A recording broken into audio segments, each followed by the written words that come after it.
Hello to everyone, especially to the students who enrolled in College of Engineering, BS Maths, BS Physics, BS Chemistry, BS Stat, and BS Education Major Maths. And to those students that your courses were not mentioned in my vlog, as long as you enroll this subject, which is Integral Calculus for this semester, I would like you to invite to study with me today. My topic is all about basic integration. Okay, so I have here integral of x to the fourth plus x cubed minus 2 all over by x plus 8 dx.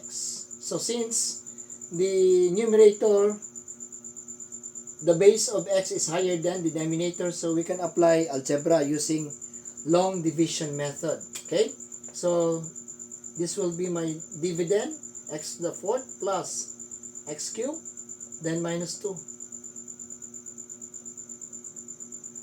Okay, then this will be my divisor.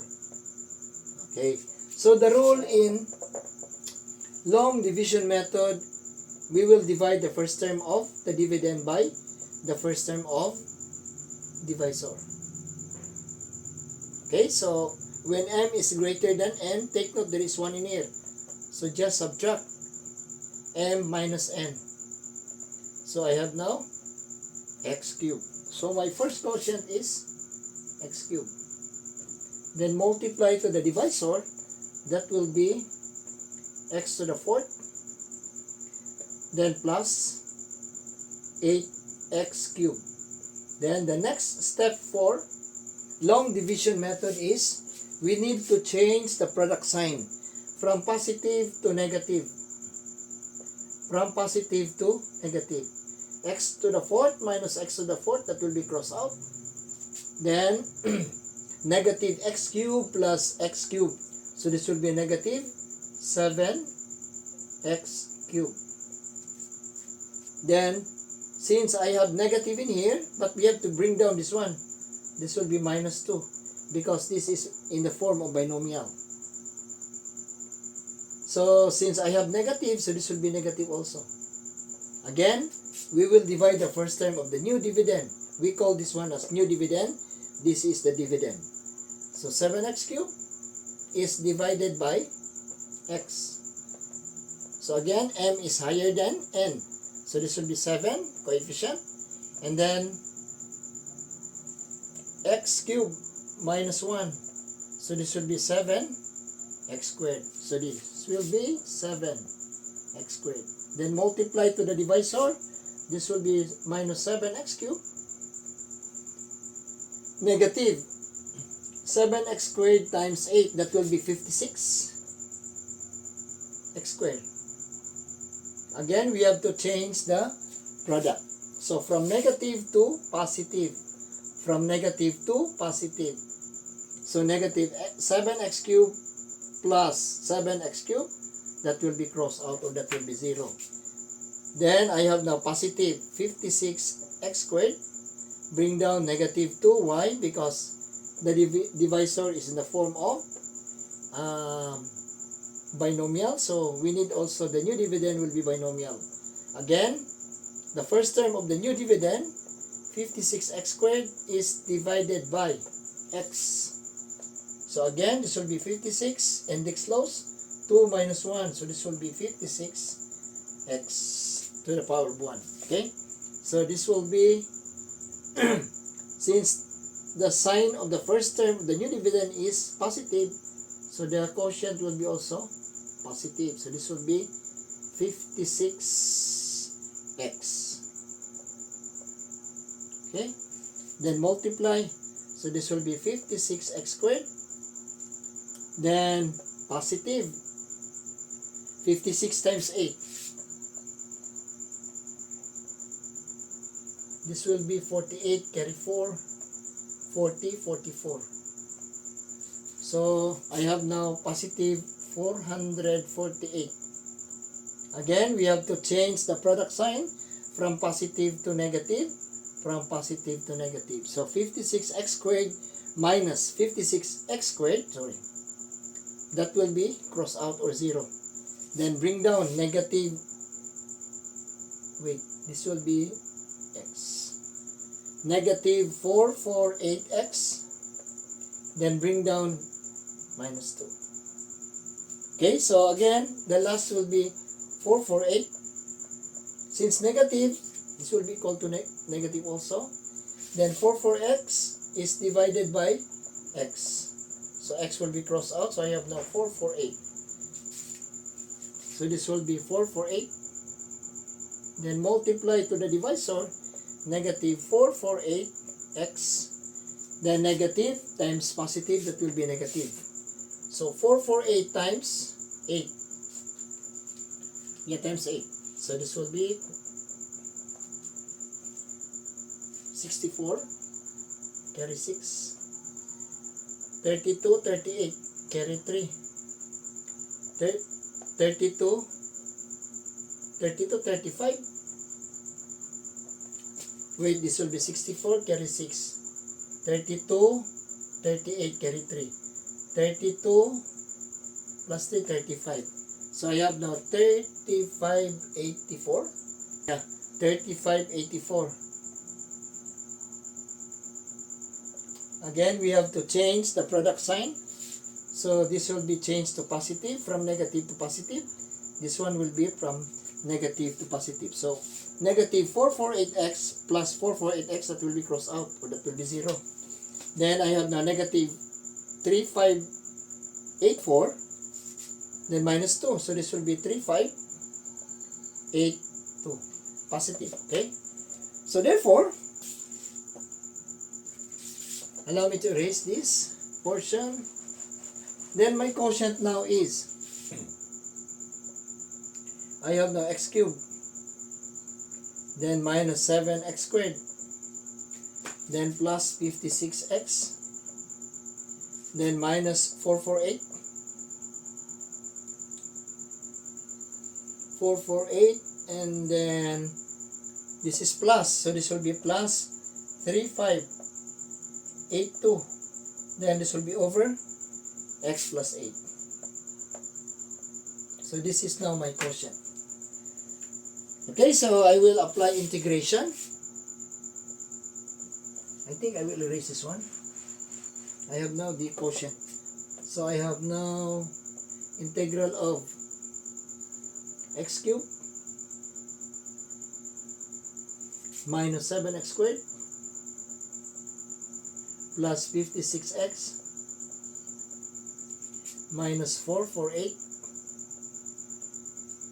then plus 3582,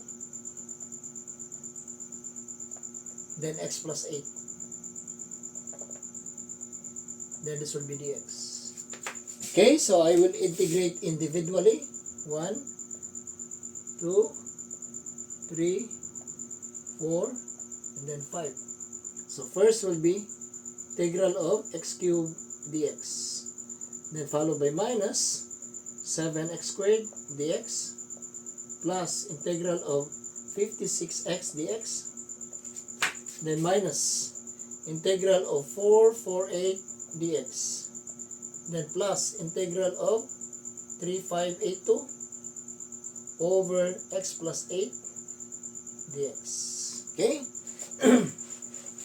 So integrate, that will be n plus 1. So 3 plus 1, that will be x to the 4th over 4. Then this one will be 7x cubed, because 2 plus 1, that is 3. Then this one will be 56x squared over 2. Then this will be minus 448x. Then this will be plus, okay, let u will be x plus 8. du equals dx. Okay? So I think I will write in here, u equals x plus 8, then du equals dx. So meaning, this will be plus, I will isolate 3,582, then I will place outside. So 3,582, then integral of dx over x plus 8.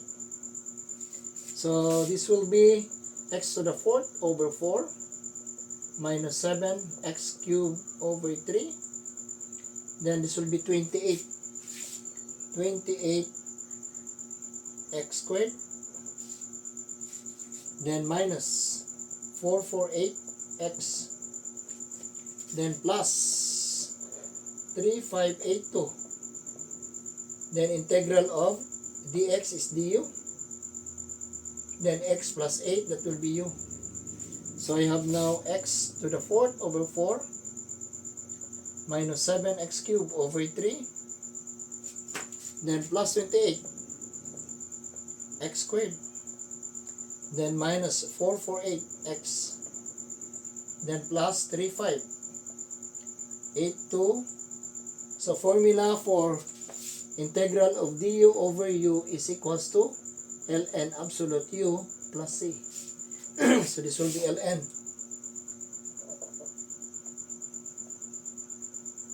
u plus c.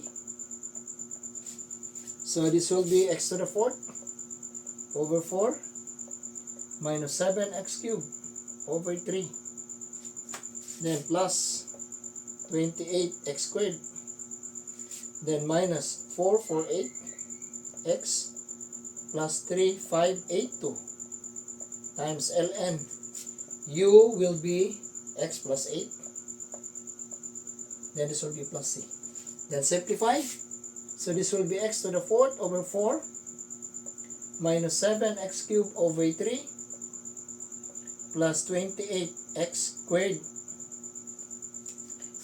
minus 448 plus ln. Take note, in trigonometry we have k times ln absolute a, so this will be equal to ln absolute a raised to k power. Okay, same. 3582 is our k, so this will be absolute, circle brackets, x plus 8, then raised to 3582, then this will be plus c. Okay, I will simplify my final answer and then I will erase this one first.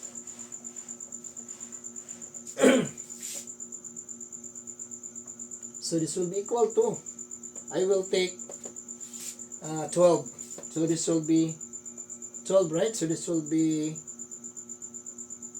1 over 12.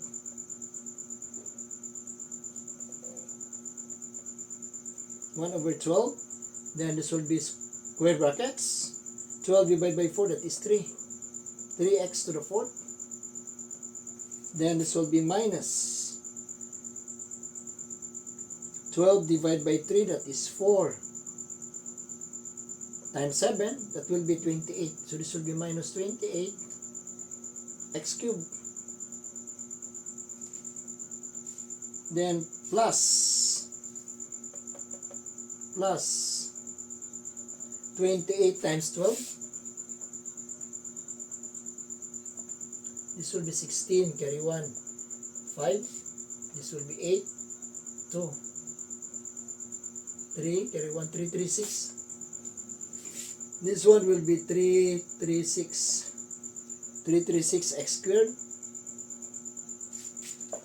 Then 4, 4, 8. 4, 4, 8 times 12. 4, 4, 8 times 12. So this will be 16, carry 1, 8, 9, 8. 16, carry 1, 8, 9, 8, correct. So this will be 8. Then this will be 4, 4. Bring down 6,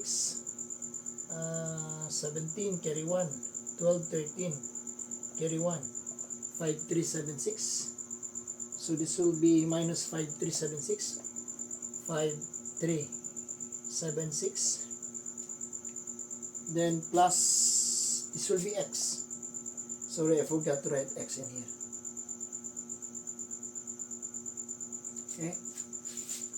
This will be plus ln, this will be 12 times ln absolute x plus 8 raised to the power of 35, 82. Then this will be enclosed with square brackets and this will be plus c. Okay, allow me to erase this portion. Then I can write this one for my final answer will be 3. Simplify this one. 3x to the fourth, or I'll just write this one as x, or I'll just write this one as 3x to the fourth minus 28x cubed plus 336 x squared minus 5,376.6. Then this will be plus 12 ln absolute, circle brackets, x plus 8, then raised to the power of 3,582. Then this will be all over by 12. Then this will be plus c. I think this will be now my final answer of integral of x to the fourth plus x cubed minus 2 over x plus 8 dx is equals to 3x to the fourth minus 28x cubed plus 336x squared minus 5,376x plus 12 ln absolute, circle bracket, x plus 8 raised to 3,582 all over by 12 plus c. I think that's all. A friendly reminder, if you have questions regarding this matter, just leave your comment or comments in the comment section. Then, if you agree with me, please like and share, and do not forget to subscribe to my YouTube channel, Franz Max TV. Thanks for watching.